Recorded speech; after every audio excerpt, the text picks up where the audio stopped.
Meu nome é Marcelo Hertal, sou o CEO da Click Compliance e esse é um evento que a gente faz com o maior carinho. É um evento feito por Compliance Officers para Compliance Officers. E a gente vai ter também hoje um sorteio de um livro no final do evento. O livro é Mulheres em Compliance, desde o programa de compliance até os seus impactos na sociedade. Todo mundo que estiver assistindo, em algum momento, vai estar elegível para ser contemplado com sorteio, perfeito? Então, se em algum momento você estava lá, você vai estar elegível para ganhar esse livro. E eu queria convidar aqui o Eduardo Steino. Ele é o diretor de Compliance e Auditoria Interna da Andrade, um companheiro dessa nossa jornada do Compliance Talks. Ele é o responsável para sugerir o tema, para trazer os convidados, ilustres convidados que a gente tem hoje. Eu acho que vai ser uma discussão super rica para quem está iniciando a carreira, para quem pretende mudar de carreira, ou, de repente, dar um upgrade, né, Eduardo? Você está no mudo aí, meu amigo. Depois de um ano, um ano e meio, né? Você tem que continuar falando que o outro está no mudo. Mas, enfim, obrigado aí, Marcelo, por mais uma vez me convidar para mediar aqui o Compliance Talks, né? Sempre muito agradável aqui participar. Estou vendo aqui a casa super cheia, gente do Brasil inteiro. Estou vendo aqui gente até de Angola, dos Estados Unidos, enfim. Muitos amigos nossos aqui participando. Então, um abraço a todos. E como o Marcelo disse, ele me fez o convite para, em 2021, ser o moderador aqui do Compliance Talks. E eu estou fazendo isso pela terceira vez. A primeira vez nós fizemos com a Olga Pontes, que era compliance da Odebrecht, com o Daniel Esteves, diretor jurídico aqui da Andrade Gutierrez. Falamos sobre a Corte de Leniência, foi bem legal. O segundo evento foi com a Denise, da SAP, e com o Marcelo Zenker, né, do Tozini, ex-Petrobras, também foi muito legal. Falamos de cultura, casa também cheia. E a gente ficou pensando aqui como é que a gente levava um conteúdo para os profissionais de compliance do Brasil que não fosse algo comum, né? Quer dizer, que a gente tentasse fazer coisas que não eram lá muito triviais. E aí veio a ideia, conversando aqui com a turma, veio a ideia da gente falar um pouco desse profissional, né, coitado? O cara escolheu o compliance, nós não temos culpa, né, se ele fez essa escolha, então agora nós precisamos ajudar a pessoa, né, a se dar bem aí. Esse bicho, eu fui picado por esse bicho aí em 2014, mas antes aí já em empresa de auditoria já trabalhava com isso. Então, estou muito feliz de poder trazer aqui duas pessoas que eu admiro muito, né? Pessoas muito reconhecidas no mercado. Vou dar primeiro uma boa tarde para cada um, né? A primeira é a Rogéria Jeremek, ela é Global Chief Compliance da Latam. Rogéria, por si só, já dispensa apresentações, né? Uma profissional que todo mundo adora, todo mundo admira, todo mundo quer estar do lado. Então, ela topar foi muito bacana. Eu fiquei muito honrado aqui de fazer o convite a ela topar. Então, Rogéria, seja bem-vinda. Obrigado por ter aceitado. Muito obrigada. Eu fico muito honrada com o seu convite, ainda mais para falar junto com o meu amigo Raul de tantos encontros que a gente já teve nessa vida, né? Um prazer. Obrigada, Marcelo, também.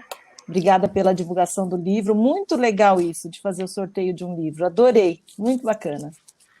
Legal, obrigado, Rogéria. E o nosso outro colega também, amigo querido nosso, muito respeitado, Raul Cury, da Vitória Partners. Ele vai se apresentar, mas também, desde o primeiro minuto que eu mandei para ele a mensagem, ele sequer perguntou onde, como, já me mandou aqui que topava. Então, foi muito generoso aqui com o amigo. Raul, obrigado e seja bem-vindo. Imagina, eu que agradeço, Marcelo, Eduardo, pelo convite. Uma satisfação estar aqui com vocês, com esse público todo, a sala cheia, e com a minha queridíssima amiga Rogéria. É um prazer. Legal. Ô, pessoal, eu queria convidar a todos e a todas a fazerem perguntas, né? O chat está aberto aí para isso. Eu tenho uma lista de perguntas aqui que eu fiquei aqui bastante tempo fazendo para tentar chegar aos pés aqui da Rogéria e do Raul, mas as perguntas de vocês serão as mais relevantes, né?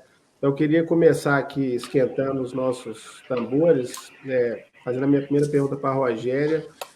Eu sempre brinco, Rogério, que até muito pouco tempo no Brasil a gente não sabia se compliance era com C ou com 2 S, né? Essa que é a verdade, por aí.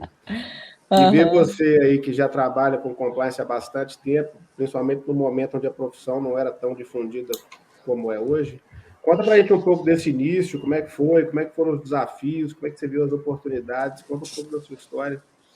Então, olha só, eu comecei em 2009, oficialmente, né? Porque, como você comentou, você vem do mundo de auditoria, então mais ou menos você conhecia compliance. Eu venho do jurídico, então, em 2009, como eu já respondia por tudo que não fosse contencioso na empresa onde eu trabalhava, acabou entrando para mim o gerenciamento de riscos. E eu comecei a fazer riscos.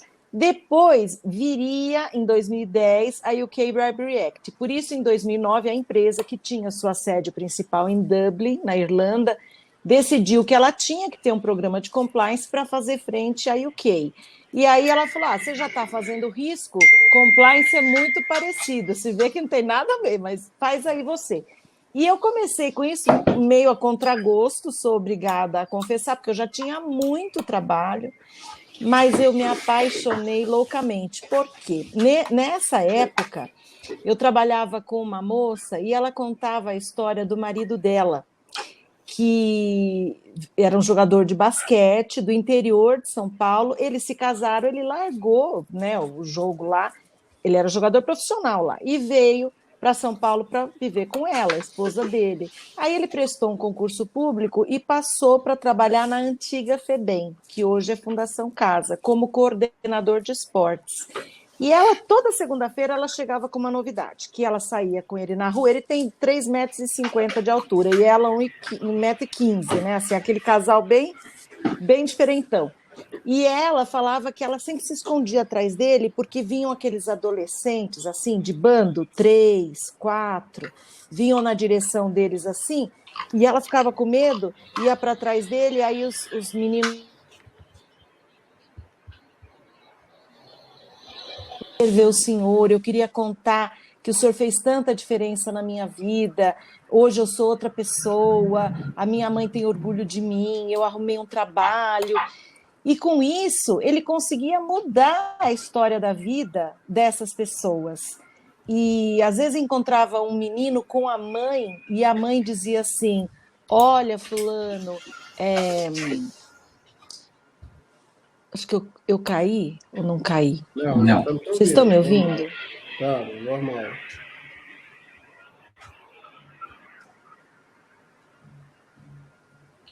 Agora eu acho que ela caiu. Gente, eu caí. Não, você tá online, Rogéria. Acho que ela não está ouvindo.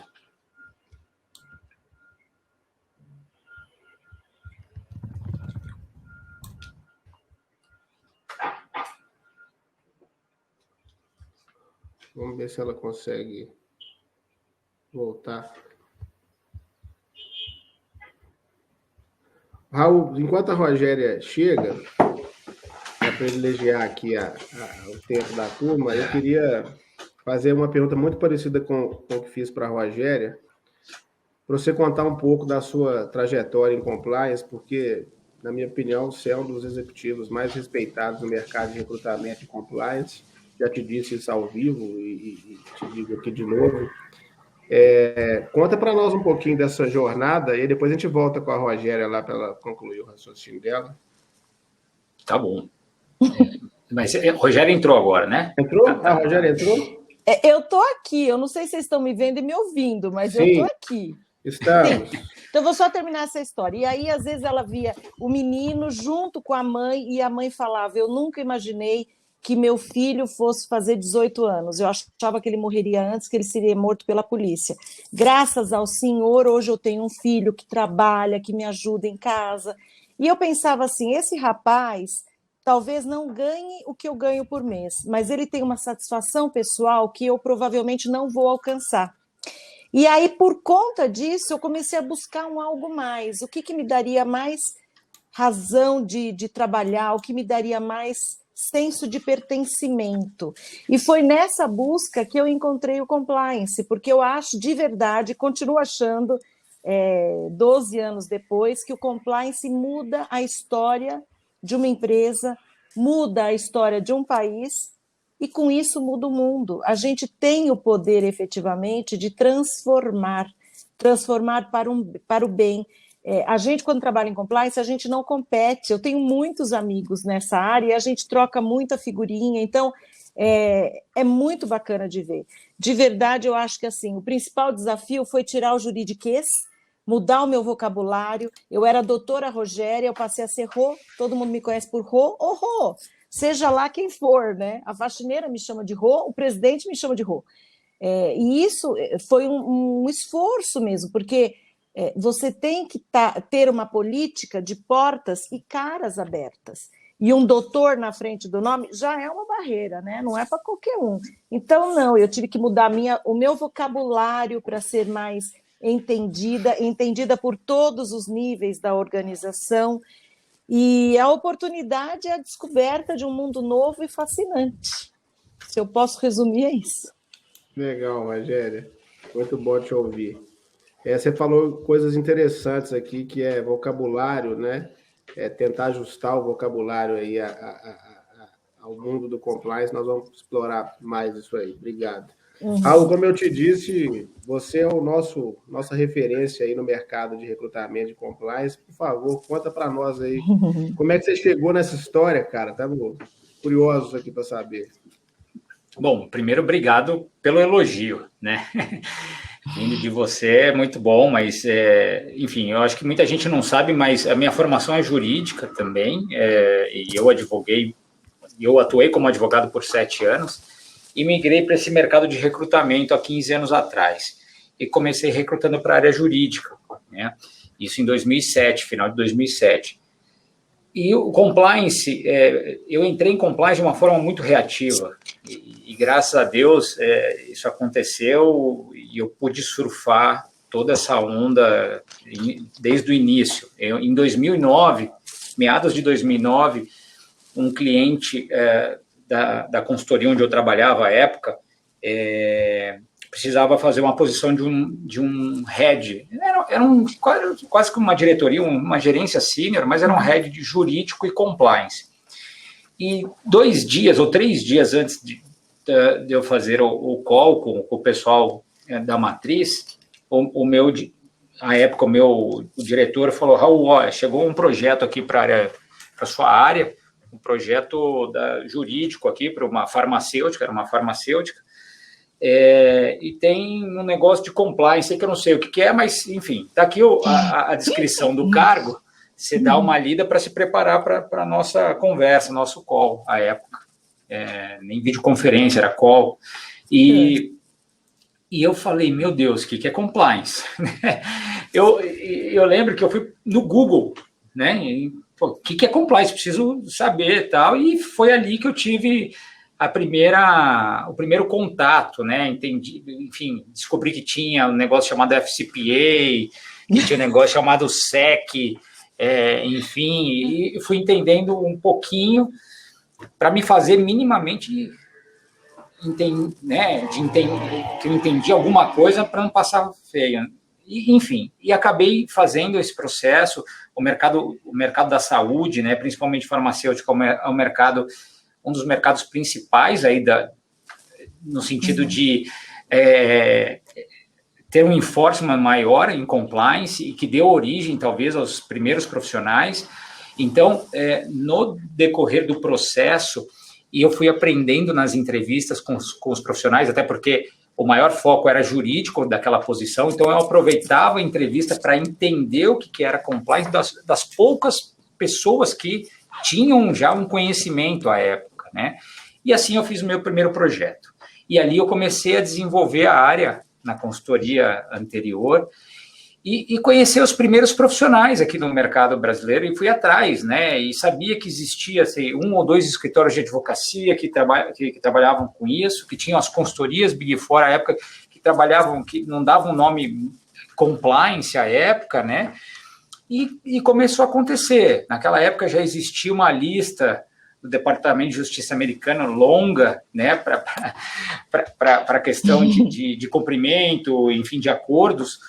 E eu comecei a explorar isso, conhecer profissionais, interagir, e felizmente, Eduardo, eu vivi compliance, né, a implementação de compliance no mercado corporativo, porque já existiu compliance financeiro, que é muito mais antigo, muito mais focado em prevenção à lavagem de dinheiro e fraude, e fui conhecendo os profissionais. Né? Então, eu vi acontecer a formação dos primeiros grupos, né? Então, por exemplo, a própria LEC, né? Eu já conhecia, por exemplo, Daniel Sibili antes da LEC, eu já tinha ajudado ele a se movimentar de carreira em uma das passagens dele, então eu vivi aí os primeiros grupos, depois os primeiros cursos de compliance, os primeiros eventos, né? Vi surgir o K-Bribery em julho de 2010, depois vi acontecer, né,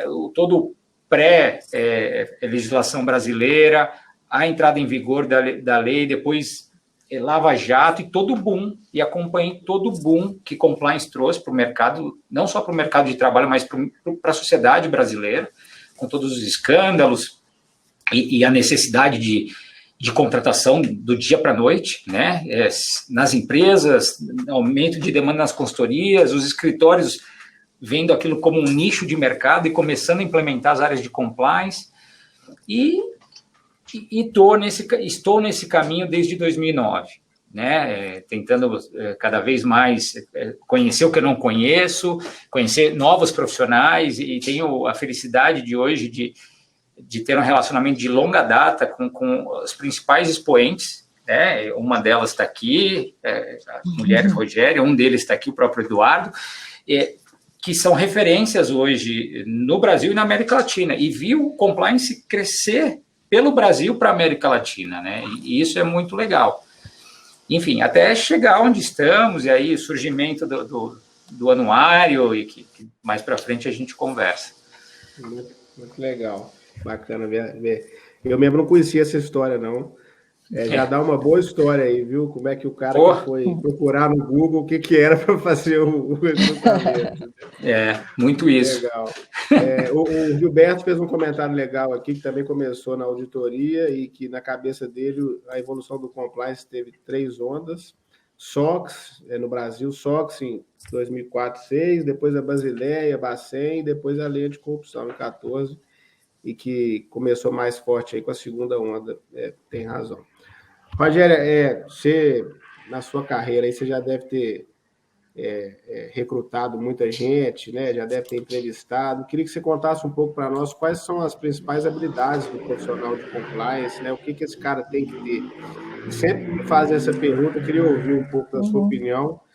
Se os operadores de compliance nascem ou são formados, né? Quer dizer, existe alguma formação ideal? Qual que é o seu sentimento aí com relação a background e experiência? Então, eu acho assim que o profissional de compliance ele tem que ter a habilidade de ouvir. Antes de mais nada, ele tem que ser um cara aberto para ouvir, para entender.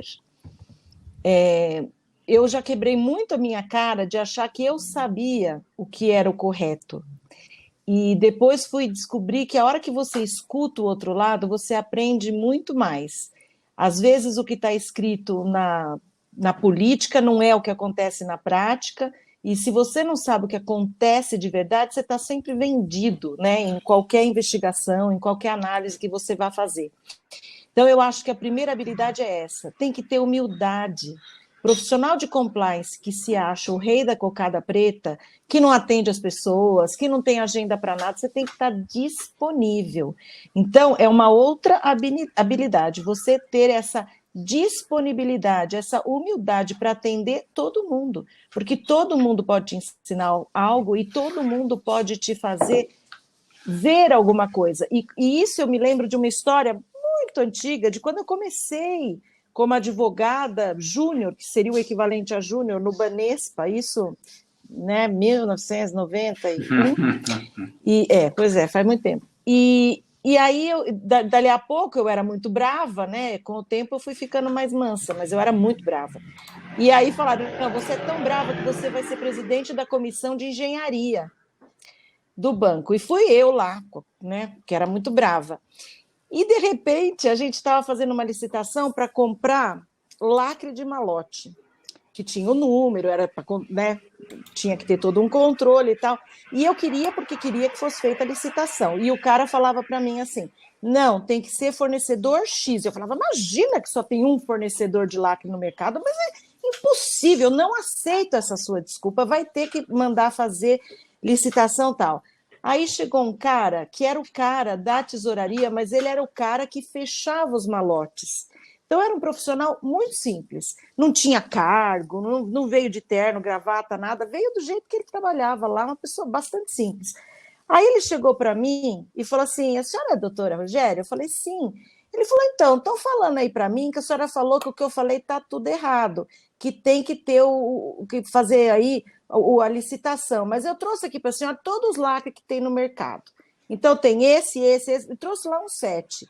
E aí ele fechava e fazia assim, tá, arrancava, tá, quebrava, tá, quebrava. O único que ele não conseguiu arrebentar era o maior, mais parrudo. Ele falou, ô doutora, eu não sei se a senhora entendeu, isso aqui é para amarrar dinheiro. Ou seja, na teoria, de acordo com a lei, a gente tinha que fazer a licitação, mas naquele momento, dos fornecedores que havia, aquele era o único que não arrebentava simplesmente com a mão. A pessoa tinha que pegar sei lá o que cortava aquilo, mas uma ferramenta, e não alguém que fizesse assim com a mão, tirasse um maço de dentro. Por isso, ali eu aprendi, eu nem sabia o que era compliance, nem existia. Para mim, compliance, sem compliance, era tudo a mesma coisa.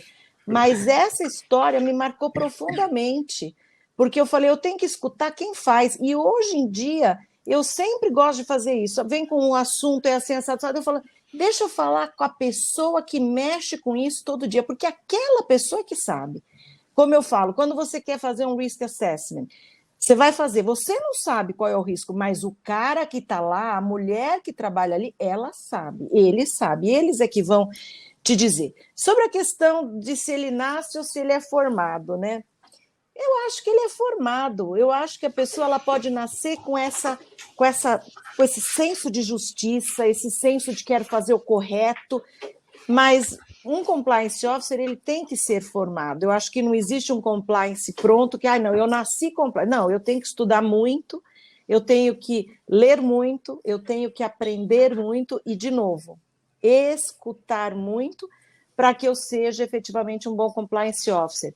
E quanto à formação ideal, o que eu vejo é assim, a maioria, eu creio que tem formação jurídica, mas a gente tem excelentes compliance officers que são expoentes e que não são advogados. Eu sempre dou exemplo do Goto, que até hoje não sei o que um engenheiro mecatrônico faz, mas eu sei que ele é isso daí, ele é mecatrônico. Tem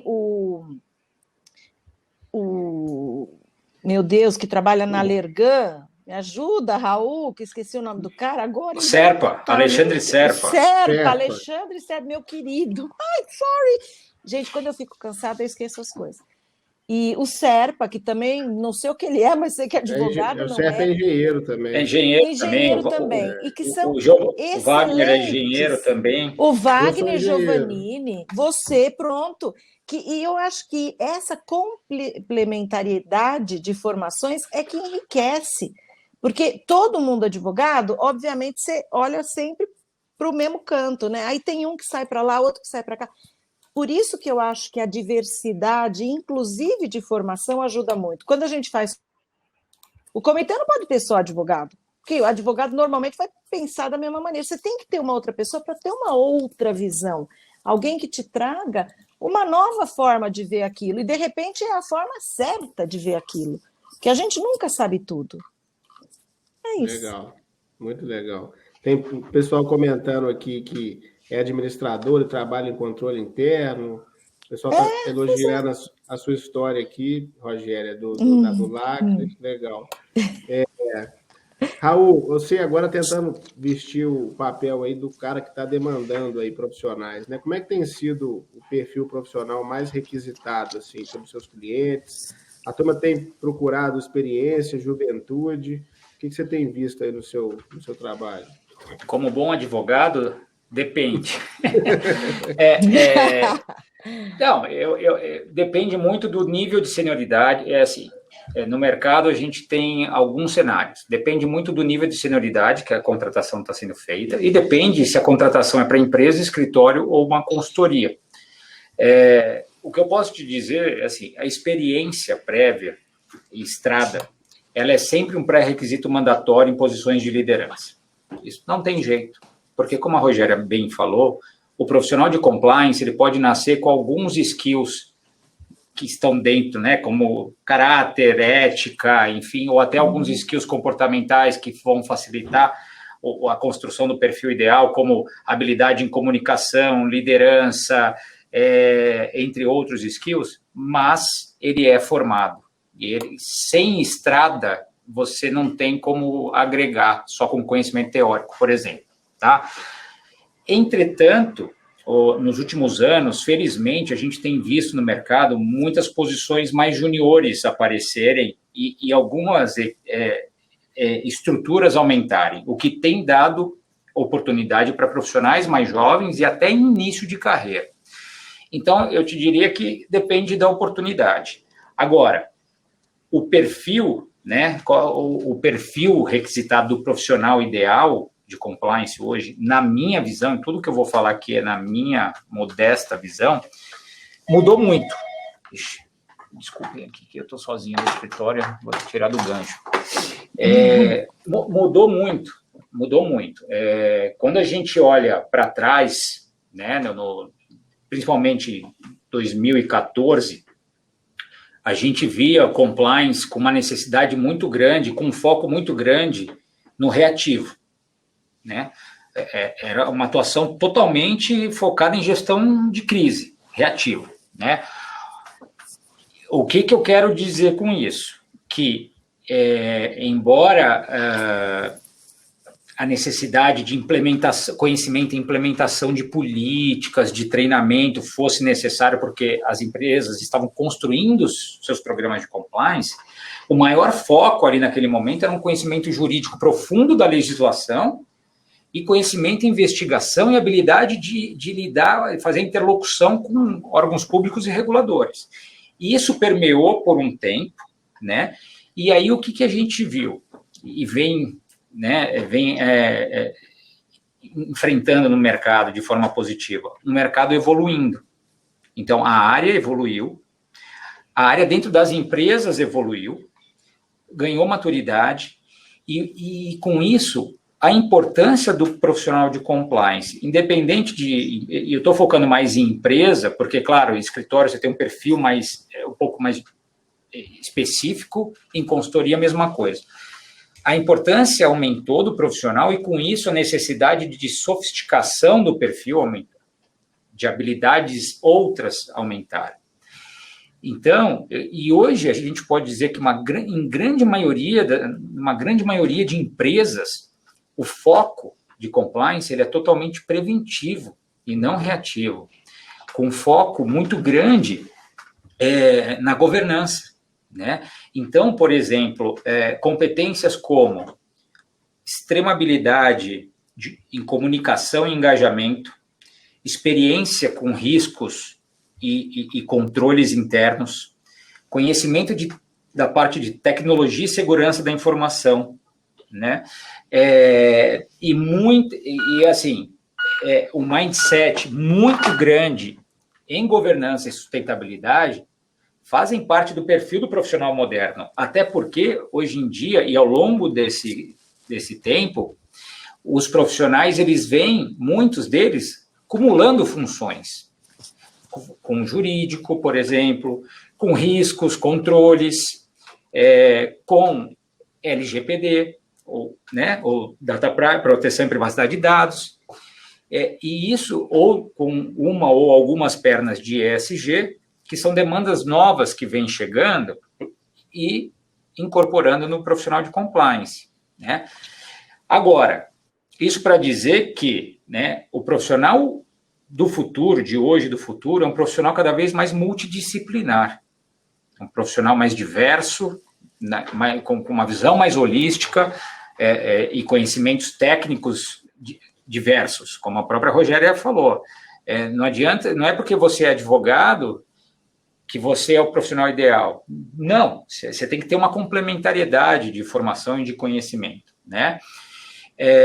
Agora, itens como, ou pré-requisitos como conhecimento profundo das legislações, seja anticorrupção aqui no Brasil, nos Estados Unidos, na Europa, obtenção de certificações, né, conhecimento teórico cada vez maior, cursos, enfim, fluência em idioma, e aqui eu não falo só do inglês, cada vez mais o espanhol se torna imprescindível para o profissional de compliance, né, são itens mandatórios com relação aos pré-requisitos na contratação de profissionais.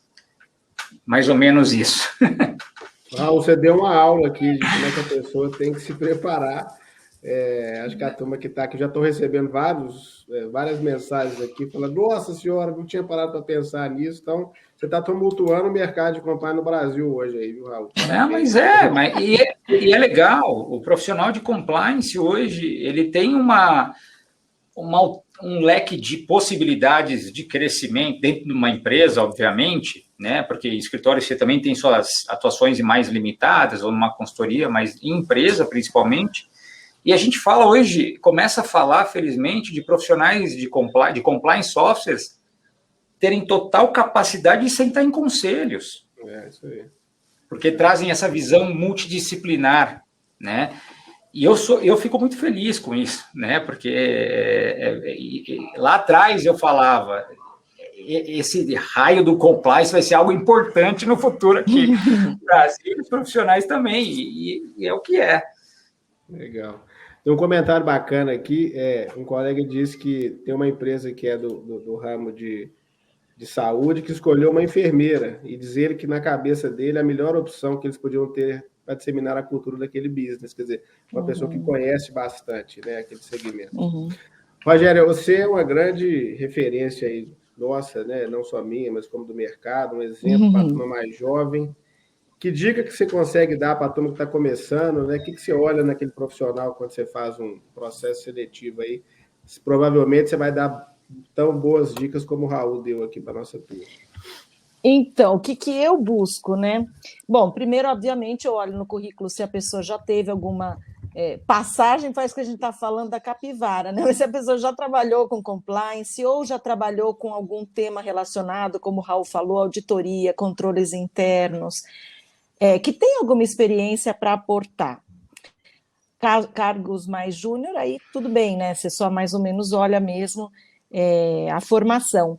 Porém, eu acho que o principal, quando você ultrapassa a fase do currículo e você parte para a entrevista, é ver o brilho nos olhos, mesmo que seja numa entrevista assim como a gente está fazendo, que é por meios digitais. A pessoa tem que ter paixão, tem que falar de compliance, encher a boca mesmo para falar. Você tem que ver que aquela pessoa tem amor pelo compliance, porque é uma carreira muito dura. É muito difícil. Você passa nervoso. Tem dia que você faz uma reunião, tem problema, faz outra, tem problema, faz outra. E você fala assim, eu vou, acho que, sei lá, fazer uma sonoterapia de umas 3 horas para ver se eu consigo enfrentar o resto. Porque é pesado. Então, se a pessoa não tem aquela paixão e fala, não, sabe, aquela coisa de não vou largar isso, eu vou fazer, vou conseguir, vai dar certo, eu acho que fica difícil. A pessoa talvez se desanime, porque é um mundo diferente, né? É um mundo bastante complicado, mas apaixonante, fascinante, incrível, e que te traz uma satisfação pessoal que não nada, para mim, né, nada consegue superar. Eu descobri isso no decorrer do tempo. E o que eu diria para quem está começando hoje? tem que estudar muito, porque muda muito. Quando eu comecei, em 2009, né, eu falei que eu comecei, aí eu fiquei com o pé em cada canoa, eu fiquei com jurídico e compliance. Em 2011, eu fui convidada para abrir a área de compliance na empresa onde eu estava, e aí eu migrei de vez para o compliance. Mas em 2009 eu comecei a estudar o tema, em 2010 você vê como o mercado era tão pobrinho naquela época que começaram a me chamar para dar palestra. Então você veja que em terra de cego, quem tem um olho é rei, no caso rainha era eu mesma que comecei a falar disso com 1 ano que eu estava aprendendo ainda. E aí eu percebo assim, a pessoa ela tem que se esforçar muito. Quando eu comecei lá atrás, eu falava, gente, compliance é o futuro. Quem quiser ter empregabilidade mais do que emprego, tem que estudar compliance. Compliance é o futuro. Hoje eu continuo falando, compliance é o futuro. Tem muita empresa que não sabe nem o que é, que acha que compliance é complicância, nem entende para que serve, acha que é só dinheiro, vai jogar dinheiro fora. O que eu vou gastar em compliance, custo, eu compro outra máquina. É custo, vê como custa. Aí depois eu comecei a falar o seguinte, olha, quem quiser, isso já há alguns anos, né? Quem quiser ter emprego, empregabilidade, tem que estudar compliance e privacidade de dados. Já tinha a GDPR, aliás, havia já as diretivas, a diretiva número 5 da Europa. Eu falei, vem a GDPR, depois vem a LGPD, estuda a privacidade de dados. O cara que souber compliance e privacidade de dados vai ser rei. Agora, eu falo, você quer ter emprego? Você quer ter empregabilidade? Você continua estudando compliance, porque ainda é o futuro. Você estude privacidade de dados, porque todas as empresas do planeta vão precisar de você. E você estude ESG, porque esse é o futuro. E todas essas coisas são muito relacionadas e elas são muito futuristas, porque imagina, hoje você não consegue imaginar uma empresa que não tem o ESG no seu DNA. Essa empresa é fadada a morrer. Uma empresa que não se importa em jogar poluentes no mar, que não se importa de jogar poluentes no ar, essa empresa é fadada ao insucesso, porque hoje em dia as pessoas olham o histórico da empresa para comprar uma roupa. Tem lojas, que eu não vou falar aqui o nome, obviamente, mas que a minha filha é proibida, acho que o Raul caiu, é proibida de entrar na loja no shopping, porque teve um incidente envolvendo mão de obra escrava. Aí você fala, putz, que azar. Aí teve o segundo incidente envolvendo mão de obra escrava. Você fala, mas o que falhou aí? Que já aconteceu de novo? Aí teve o terceiro, eu falei, bom, eu não quero mais saber se teve, se não teve, o que aconteceu, foi erro, não foi. Você não compra mais lá, eu não compro mais lá. E é uma decisão muito consciente, é proibido. Já falei, não adianta. Se eu ver que passou o cartão lá, você pode esquecer que esse cartão já era, eu vou cortar, porque eu não quero saber disso. E tem muita maneira hoje de você aprender sem gastar nada. Obviamente, tem cursos maravilhosos, como o da LEC, que é o primeiro, é o mais famoso, etc. Tem outros cursos muito bons, inclusive hoje a gente tem pós-graduação, né, em compliance, mas tem muita coisa gratuita. Nós estamos fazendo essa live aqui, ninguém pagou nada, claro que hoje eu estou só falando blá, blá, blá, mas tem muita live que você faz, você já fez 2 outras que você trouxe material técnico, conteúdo, e a pessoa faz de graça. Eu presido 2 comissões que estão abertas, a comissão da OAB, a comissão do IASP, e a gente tem reunião mensal, agora com a pandemia aberta para todo mundo, a gente faz na internet, e com gente muito boa falando sobre tema técnico. Portanto, hoje você não tem desculpa para dizer que você não... eu não posso estudar, eu não tenho dinheiro. Você não precisa ter dinheiro, você precisa ter um celular, que todo mundo tem, né? E com isso você consegue acessar conteúdo de qualidade a custo zero. Então é isso, o profissional ele tem que estar o tempo todo antenado com o que vem por aí. Então o profissional de compliance hoje é um profissional que sabe compliance, é um profissional que pelo menos tem uma boa noção do que seja a LGPD, quais são os seus princípios, quais são as justificativas para você fazer um tratamento de dados, e tem que saber ESG também. Tem que pelo menos ter uma boa noção do que é. Você pode até não dominar o tema, mas você tem que estar muito enfronhado em tudo, porque a gente está nesse meio, não tem como separar, não são coisas estanques. Muito legal. Vou ler aqui uns comentários interessantes, o pessoal elogiando vocês, o Zé Guimarães, nosso amigo Zé Guimarães, dizendo que hoje ele já está atuando em conselhos, como é que o profissional é multidisciplinar. Douglas Melo, sou advogado, estou migrando para a área, legal ouvir os colegas. O Estivan, ao ler o livro da Isabel, percebi que o profissional de compliance precisa ser bem versátil, é verdade. Uriel, sou advogado, a cada dia mais apaixonado. E o pessoal aqui, eu vi a Joyce e a Caroline, Raul, fizeram uma pergunta que a gente começou a falar um pouco sobre isso, mas se você puder dar um pouco mais da sua opinião sobre essa questão da formação em direito, né? A última pesquisa que eu vi mostrou que 60% dos profissionais de compliance são formados em direito, e 4,9% são da minha classe aqui, os engenheiros que não conseguiram ficar na engenharia e vieram para cá. E o pessoal tem um pouco de receio dos advogados dominarem esse mercado, enfim. Na sua opinião, hoje, tem espaço para todo mundo? Dá para o cara se virar bem sem ser advogado? Sem dúvida. Eu acho que essa onda, ela tem um porquê, né? Eu consigo enxergar, e é mais passado. Cada vez mais a gente vê o mercado multidisciplinar e excelentes profissionais liderando as áreas de compliance, ou acumulando o LGPD, entre outras, que não têm a formação jurídica. Assim, se você perguntasse se existe uma formação ideal, não, na minha opinião, não existe uma formação ideal. Felizmente, o profissional de compliance ele pode ter a formação acadêmica original ou inicial que for, porque como a Rogéria falou e eu já falei aqui, o profissional de hoje e do futuro vai ser cada vez mais um profissional multidisciplinar, com conhecimentos em outras áreas que se complementam, né? Não adianta você ter a formação jurídica, entender e saber profundamente a questão da lei, né, de quais as consequências criminais ou sanções cíveis, enfim, se você não consegue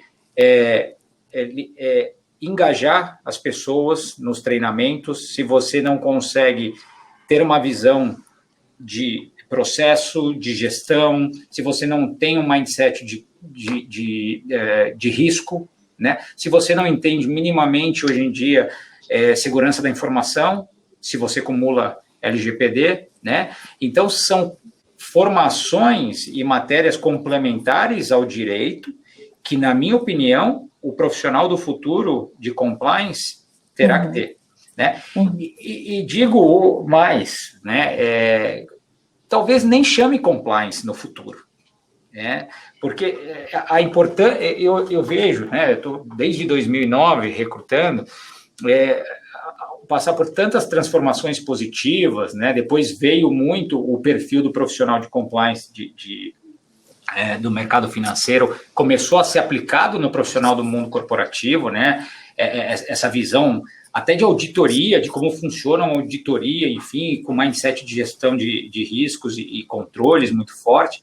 E esse profissional no futuro, com a chegada de ESG, e vejam, ESG são 3 pilares de 3 assuntos que são antigos, né? Que vem com uma roupagem nova, mas vem de uma forma mais dura, né? E vem para ficar. E no fundo de tudo isso, eu vejo o compliance de uma forma muito simples. O compliance officer, ou chame como for no futuro, é um dos profissionais, ou o profissional, que vai ser responsável pelo maior bem de uma empresa, que é a reputação, né? E pode ser que no futuro não chame compliance, então a formação, ela é o que menos importa, a formação inicial. E cada vez mais o mercado está dando espaço para profissionais que não têm a formação jurídica. E isso aconteceu muito, até porque quando você olha, principalmente em empresas americanas, a estrutura, a matriz, né, do número 1 para baixo, ela é formada por um advogado. O General Counsel, né, ele acaba acumulando compliance na matriz, ele forma um compliance officer ali, que normalmente é advogado, porque já vem um pouco desse corporativismo, e eu sou advogado de formação, até porque vem muito a questão de gestão de riscos, né? Porque o compliance, infelizmente, na maioria das empresas, foi implementado pela dor, não pelo amor, né? E você tem muitas sanções, muitas consequências que estão diretamente ligadas ao direito, né? Ao perfil do advogado. Mas a resposta sim, tem espaço para qualquer formação, e a gente tem exemplos aí de líderes, homens e mulheres, que têm formações diversas da jurídica. Legal. Obrigado, Raul. Rogério, entrar com você em um tema que eu sei que você adora, e se você adora, a gente também adora, que é a questão das mulheres aí no mercado de compliance, né? Eu brinco lá que a nossa equipe de compliance da AG, tirando eu e o Antônio, são todas mulheres, né? Então a gente adora isso, e a Marília, que é a nossa gerente lá, uma pessoa espetacular, e comanda a nossa turma lá, comanda o Antônio, comanda todo mundo. E aí eu tive o cuidado de olhar no último anuário do Compliance on Top, que depois vou fazer uma pergunta para o Raul sobre isso. Das 30 pessoas lá, né, 14 eram dos 30 profissionais mais reconhecidos, 14 eram mulheres, que é uma coisa massa de se ver. Como é que você tem visto o papel das mulheres no compliance, né? Quer dizer, o copo está meio cheio ou meio vazio aí? Olha, eu acho que o copo está meio cheio, sim, eu vejo com muito bons olhos, e te falo uma coisa, hoje, aliás, desde a época que eu me formei, eu estou formada há 34 anos, as mulheres já eram maioria nas faculdades de Direito, e como a maioria dos profissionais de compliance são advogados, eu acho que é meio natural que você vá tendo um crescente de número de mulheres como compliance officer, mas eu também acho que isso tem um pouco a ver com aquela questão que o Isamitiba traz no livro dele, né? Mulher Polvo e Homem Cobra, que a gente segura muitos pratinhos. A mulher é muito acostumada a fazer isso. É difícil uma mulher que faz uma coisa só de cada vez. Eu estou aqui inteiramente focada porque nós estamos numa live, mas normalmente você está fazendo reunião e você está respondendo e-mail, você está respondendo WhatsApp, você está fazendo 3 coisas ao mesmo tempo, vendo se o filho tomou o remédio, se não tomou, se a empregada está queimando o feijão ou não. Assim, a gente é muito com a antena, né, muito ligada. Isso é muito da mulher. E eu acho que isso ajuda muito no compliance, porque, como eu disse, você tem que, e o Raul também comentou, você tem que ser multidisciplinar e você tem que estar o tempo todo olhando muita coisa ao mesmo tempo para dar certo, né? Ainda mais em empresas muito grandes como a sua, como a minha, que são gigantes, e você tem muito pratinho ali para equilibrar. Então, eu acho que com isso a mulher se dá muito bem nesse ambiente em que ela tem que cuidar de muita coisa ao mesmo tempo. A gente está muito acostumada a fazer isso, para nós é natural, não é sofrido, assim, a gente está acostumada, ao ponto de a gente exacerbar isso de uma certa maneira e poder até, às vezes, ter um burnout. Tem várias amigas minhas que estavam abrindo o bico, mas por quê? Porque estavam abraçando o mundo, né? A mulher, ela tem isso, ela, não, eu consigo.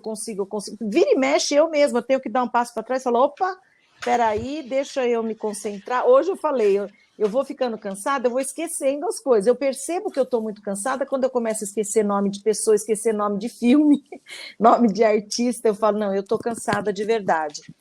Eu acho isso, que a mulher, ela tem 1000 oportunidades sempre. Quando às vezes eu vejo um homem falando, eu acho que vocês, negócio de feminismo, que o homem às vezes confunde feminismo com femismo. O contrário de machismo, que é o negativo, é o femismo, que é você achar que a mulher é superior.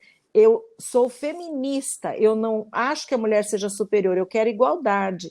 E a pessoa que às vezes fala assim, não, eu não vejo esse problema. Então, hello, você não está vendo estatística. Porque basta você abrir as estatísticas e você vai ver que existe uma pirâmide, e aqui em cima tem muito pouca mulher. Se você olhar de Chief Compliance Officers, a gente até tem um número bastante razoável, mas veja que em 30 são 14, então a gente não chega nem à metade.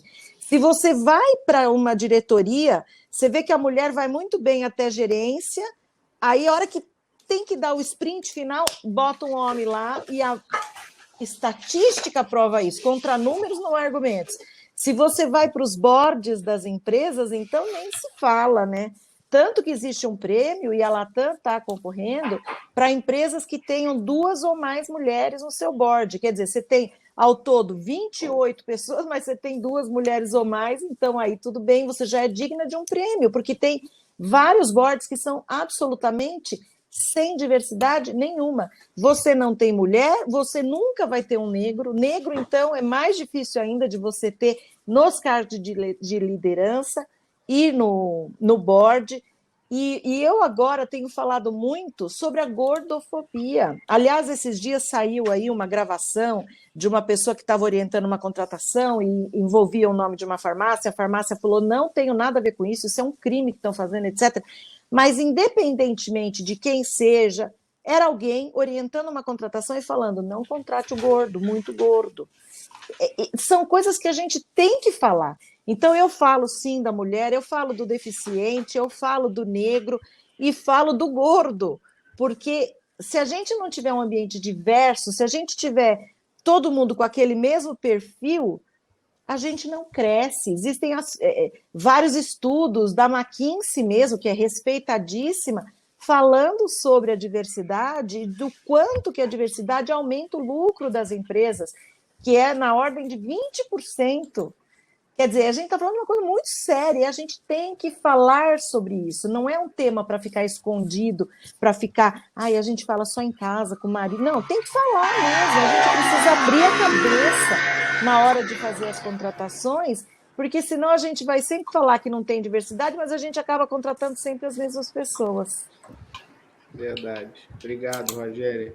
Ô, Raul, você tem visto, nós estávamos até conversando sobre isso aqui antes dos colegas chegarem, mercado aquecido, né, de compliance. E, na sua opinião, as empresas elas têm buscado profissionais, quer dizer, elas estão preocupadas com o assunto de forma genuína, quer dizer, por convicção, ou estão pressionadas por tudo que aconteceu no Brasil? Assim? Mercado de compliance, ele sempre esteve demandante, desde pós-Lava Jato, né? Obviamente que teve um momento muito mais aquecido, e aí com perfis específicos naquele momento, depois o mercado foi amadurecendo. Nos últimos 2 anos, quase 3, o que a gente mais viu em termos de demanda foram posições entre coordenação e gerência, porque as cadeiras de número 1, né, estavam, na sua grande maioria, já ocupadas, e aí começou a ter um desenvolvimento nas estruturas e precisando aí dos números 2 ou número 3, felizmente, né, porque normalmente as áreas de compliance são muito enxutas nas empresas. Então, o mercado ele esteve demandado, né, durante todo esse tempo, na contramão de muitos mercados. O que acontece é que, por exemplo, a gente olha 2 anos para trás, posições de diretoria, por exemplo, foram muito pontuais. Por quê? Pelo preenchimento natural dessas cadeiras e da necessidade de contratação em cadeiras menores. E até no nível de entrada, né? E aí, somando a isso, vem né, a questão de LGPD. Eu não falo só LGPD, tá? Eu falo em proteção e privacidade de dados, porque eu faço, e já fiz, e recente, cadeiras onde você olha para a América Latina. Então, a LGPD é Brasil, né? Você tem que pensar em proteção e privacidade de dados, lato sensu. A Argentina tem sua legislação, México, enfim, e assim por diante. E essas cadeiras estão sendo acumuladas, esses chapéus, pelos profissionais de compliance. Então, isso aumenta a demanda, né? Aumenta a demanda pela contratação de profissionais. Agora, sendo muito sincero, ainda é muito pela necessidade, né? Pela obrigatoriedade de ter. Muitas empresas, ok, eu não tiro a razão, porque dependendo do setor, o foco é venda, né? O compliance é custo, como o jurídico já no passado, Sim. Por muitos anos foi uma Sim. área de custo. E aí até vou te falar que algumas empresas ainda enxergam o jurídico como uma área de custo, tá? Erroneamente, no meu ponto de vista. A compliance ainda é uma área que é enxergada muito como custo e como uma obrigatoriedade. É como a questão de diversidade, que aqui não é aqui não é o fórum para isso, mas diversidade hoje, na maioria das empresas e para muitos executivos, é como o profissional, a exigência do Ministério do Trabalho para o PCD. Não é porque eu quero dar oportunidade para esse profissional, é porque eu preciso, senão eu vou ter uma sanção em cima disso. Né? Então, ainda é essa a realidade. E eu acho que não só no Brasil, tá? E aqui, olhando para fora, eu acho que a implementação de um programa de compliance, na grande maioria das empresas, é pela obrigatoriedade. Como o LGPD, e a Rogéria falou bem, LGPD, gente, é assim, não tem para onde escapar, né? Vai ser top-down e, se não for, vai começar sanções grandes, como era a compliance à época. Né? O Raul, você acabou respondendo a pergunta do Antônio Fonseca aqui, que fala justamente sobre back-office, né? A área ser back-office e da importância dela ser uma área pró-negócio, né? Parceira do negócio, mais do que pró, é parceira, né? Porque se estiver errado, tem que achar ruim. Eu vou contar uma história muito rápida, que quando a Andrade foi mudar para o escritório do Rio, hoje nós estamos em São Paulo, mas quando a gente estava no Rio, a gente foi para um escritório open space, né? Onde nem o presidente tinha mesa, tinha sala, perdão. E você podia sentar em qualquer canto lá, que era tudo legal.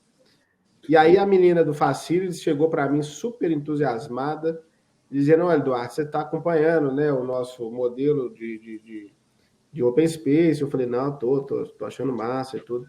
Aí você: mas fica tranquilo que você vai ter uma sala. Eu falei: pô, mas por quê? Não, mas porque você é de compliance. Eu falei: mas o que eu tenho com isso, né? Quer dizer, eu falei: mas você acha que vai ter alguém que vai acreditar na gente, né, como parceiro? Você acha que vai ter alguém que vai me chamar para almoçar? Se só eu na empresa tiver uma sala? Não vai, não, né?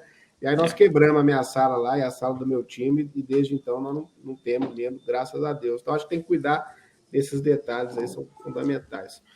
Rogério, para a gente caminhar para o final, e tem pergunta aqui que tem a ver com essa minha pergunta, uma colega falou de certificação para o profissional, como é que você enxerga isso? Mas mais do que a certificação, o que o tal do profissional do futuro vai ter? Né? Quer dizer, se a gente tentar fechar os olhos aí, imaginar o Compliance 2, 3 ou 4.0, sei lá, como é que esse profissional tem que ser? Ele tem que ter certificação? Quais são as características aí dele?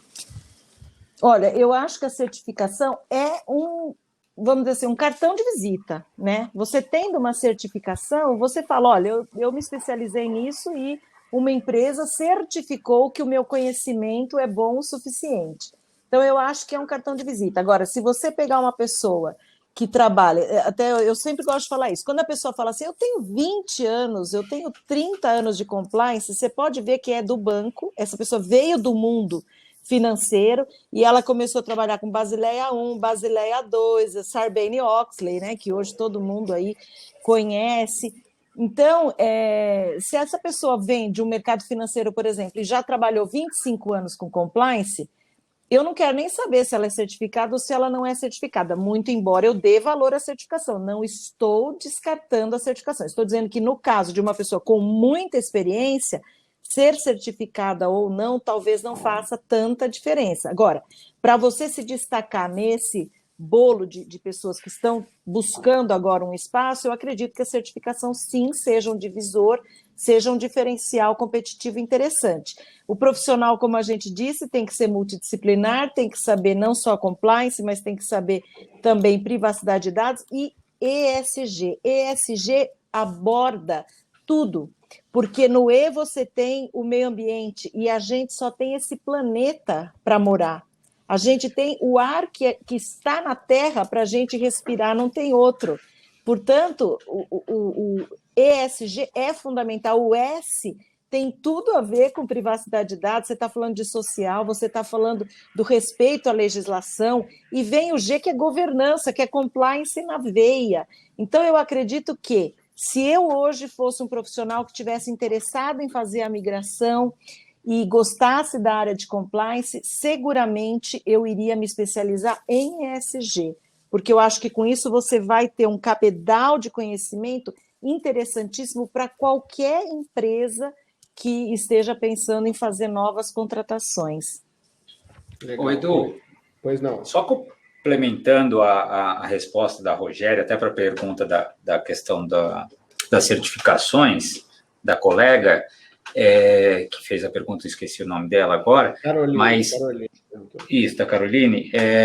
Eu acho que, independente do quanto de futuro a gente olhe para frente, é que o profissional de compliance completo, e todo mundo tem que ter em mente isso, que, na minha opinião, o profissional completo de compliance é um profissional que vai acumular conhecimento profundo técnico, e aí entra a certificação, né? Porque a certificação é o carimbo, é a chancela de que você tem um conhecimento técnico profundo. Mas precisa ter experiência prática, precisa ter idioma fluente e precisa ter um conjunto de requisitos comportamentais, que a gente chama de soft skills. Tudo isso completa o profissional ideal do futuro, né? Então, para dizer que, sim, certificação é muito importante hoje em dia. E eu te diria que hoje ela é muito mais importante em LGPD quanto foi no início de compliance. Tá? Porque LGPD é algo muito técnico, né? Você precisa dessa parte técnica para implementar o programa de compliance. Então, hoje, na contratação, por exemplo, se o meu cliente pede, e olhando para 2014, 2015, 2016, eu também, como a Rogéria falou, para mim não importava se o profissional tinha a certificação americana, importava quanto de estrada ele tinha em compliance e nos pilares que ele já tinha passado, se era só o pilar de implementação, enfim, ou se ele tinha experiência em investigação também. Em LGPD já é diferente. A certificação dá um peso maior hoje em dia. Tá? Legal. Raul, para a gente fazer o nosso fechamento aqui, até porque live de compliance não pode sair tanto do horário, né? Senão não é muito compliance. Eu ficaria anos aqui batendo papo com vocês. Eu queria que você contasse um pouco para a gente do anuário Compliance on Top. Né? Ele já tem aí 3 anos. Eu tenho a sorte aí de ter sido nomeado nos 3. Tem 3 totemzinhos na minha sala lá, com muito orgulho. E eu queria que você contasse um pouco do anuário, o que vai vir esse ano, enfim, a importância dele para o mercado. Bom, o anuário é mais ou menos assim. Quando enfim, já atuando no mercado, e o mercado crescendo, enfim, e como eu venho da área jurídica, sempre tive, na área jurídica sempre teve os anuários, né? O reconhecimento tanto para advogados de escritório, de empresas e anuários internacionais. E eu comecei, à época, ninguém sabe da história, mas não tem problema, à época tem um anuário que chama anuário, o Análise, né? Dos advogados, enfim. E eu era, de certa forma, um dos apoiadores e patrocinadores do anuário do Análise de Diretores Jurídicos e Financeiros à época. E comecei a falar para os diretores lá do Análise, falei, gente, por que vocês não tiram diretores financeiros, pode até criar um outro anuário e coloca diretores jurídicos e compliance officers, porque é um mercado que está surgindo.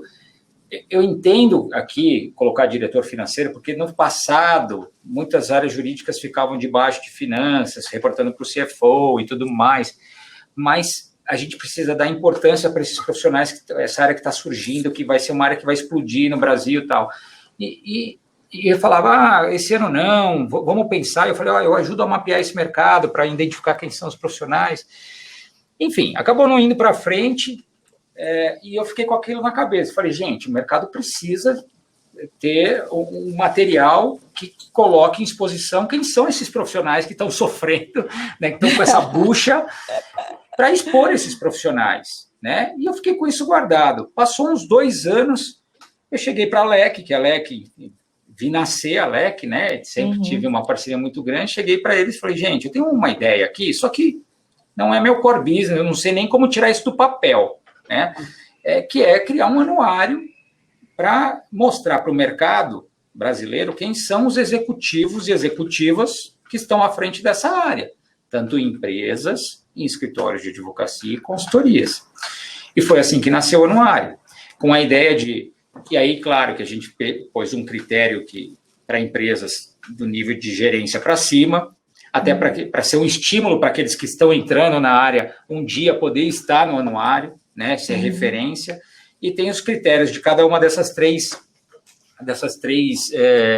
segmentos.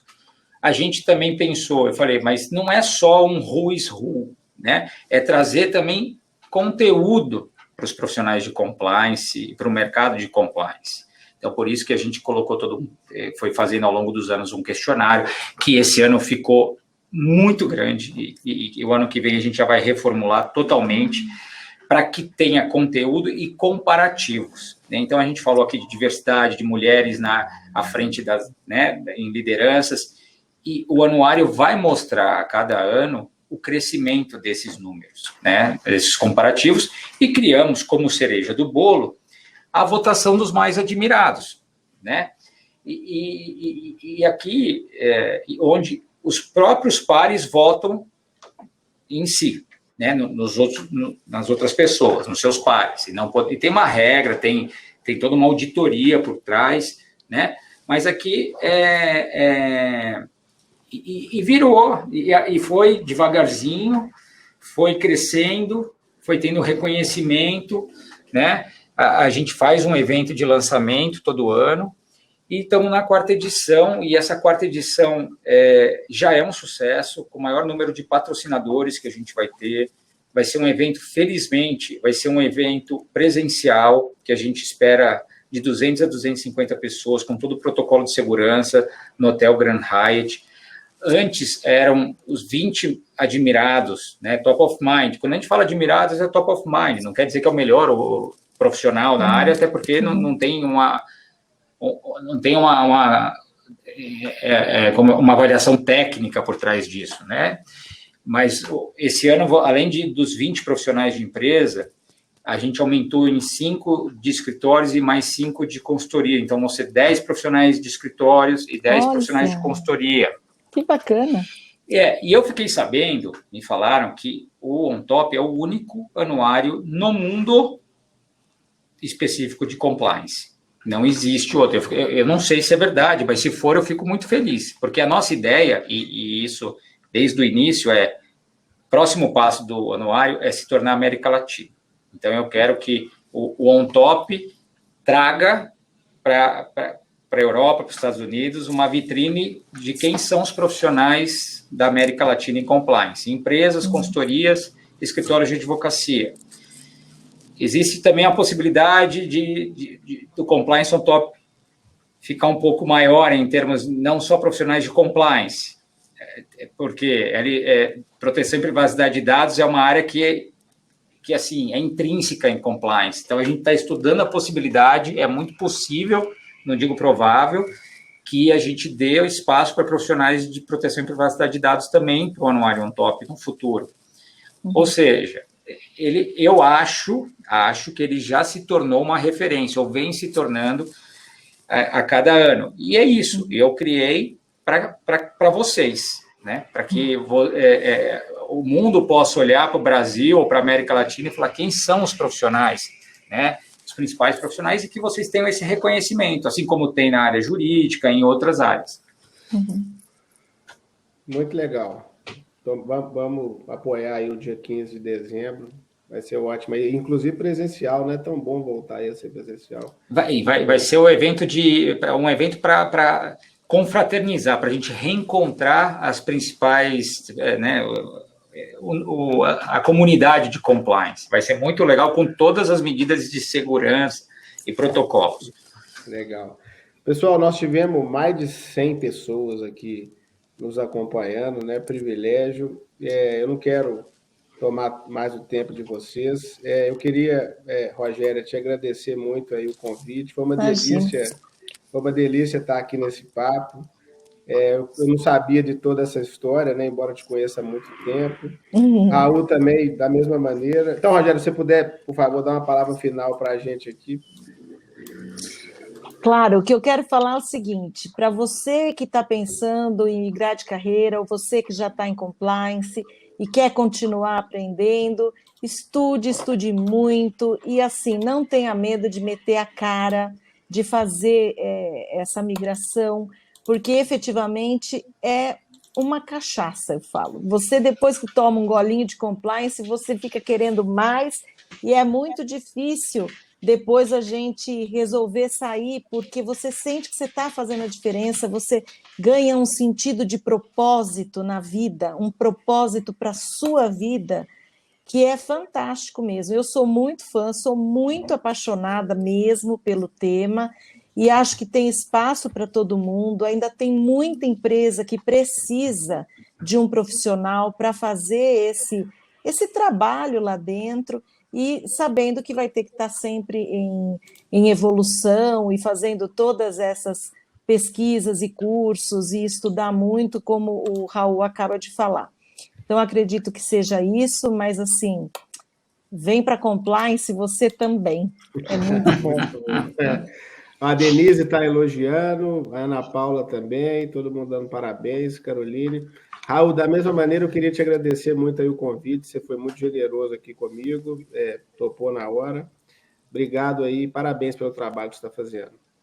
Imagina, eu que agradeço e bastante, é sempre um prazer estar aqui, falar um pouco de mercado, de futuro. Não tenho dúvida de que compliance, eu chame como for, no futuro é uma carreira promissora, né? É uma carreira importante, com propósito muito legal, né? E venham, né? Como a própria Rogéria falou, podem vir que tem espaço para todo mundo. Legal. Marcelo, eu devolvo para você aí que você vai fazer o sorteio do livro. Pois é. Você tem que contar quem que é a dona da ideia do livro aí, hein? Pro pessoal. Pois é. Eu queria tirar uma dúvida primeiro pro Raul aqui. Quem figura no anuário 3 vezes pode pedir música? Opa! E agora não é nem para o Tadeu Schmidt que ele vai sair do Fantástico, né? Você sabe que o Rogério também tem esse privilégio. Rogério, Eu também, graças a Deus. Tem duas pessoas fazendo música aqui. Então, Rogério, conta um pouquinho do livro aqui que você recomendou para a gente sortear. Então, é o livro que a gente fez do CWC, que é o Compliance Women Committee, que eu tenho a honra de ser embaixadora, co-embaixadora, né? Eu divido essa honraria com a Isabel Franco, e é um livro que foi escrito por membros do CWC, por mulheres, por isso se chama Mulheres em Compliance, mas é muito atual, tem muita matéria, muito artigo, né? Muito interessante, e vale muito a pena ser lido. Então, o ganhador ou a ganhadora, de verdade, é muito sortudo ou sortuda se for contemplado com esse livro. Tenho certeza de que vai gostar muito. Então, rufem os tambores, deixa eu ver aqui, enquanto a minha equipe técnica dos bastidores aqui mexe digitalmente aqui a lista. Nós temos que fazer igual o Raul disse, auditar esse sorteio aqui da próxima. Pois é, vamos procurar uma maneira de fazer isso. Então, só confirmando o critério, você não precisa estar aqui agora, se tiver, eu vou ficar muito feliz, mas o importante era ter participado de algum momento no ao vivo. Então, Marcelo, o pessoal quer mais aqui, todo mundo que possamos ter mais, foi muito legal aqui a repercussão. Então, já temos aqui um nome, que bom. Fernanda Rodrigues, uma mulher ganha o livro de Mulheres em Compliance. Olha que legal, que bacana. Que bacana. Parabéns, Fernanda. A gente vai te procurar para te entregar, pegar o endereço certinho para te mandar. Fica tranquila, parabéns pelo livro. Eu achei hoje o Compliance Talks uma aula super gostoso de assistir, perfeito?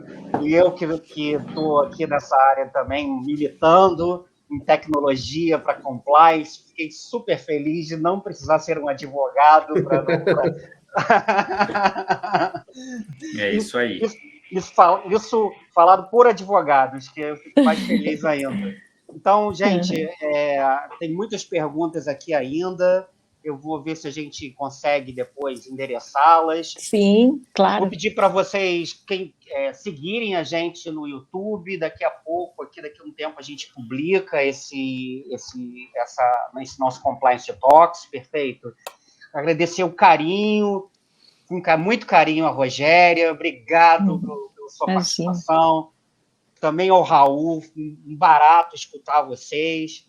E Eduardo, como sempre, consegue reunir essas pessoas, gerar essa sinergia. Dá para sentir a energia aqui de casa, ouvindo vocês falar, e foi muito legal, e isso que incentiva mais a gente a continuar fazendo o Compliance Talks, e se Deus quiser, vão ter muitos ainda. Obrigado aí pelas pessoas que apoiam a gente, que ajudam a gente nessa jornada toda. Um abraço, gente, pessoal. Valeu. Obrigada, foi uma honra. Um abraço, obrigado, Beijo Rogéria. Bom te ver. Edu, obrigado. Marcelo, um abraço. Obrigada. Tchau, tchau.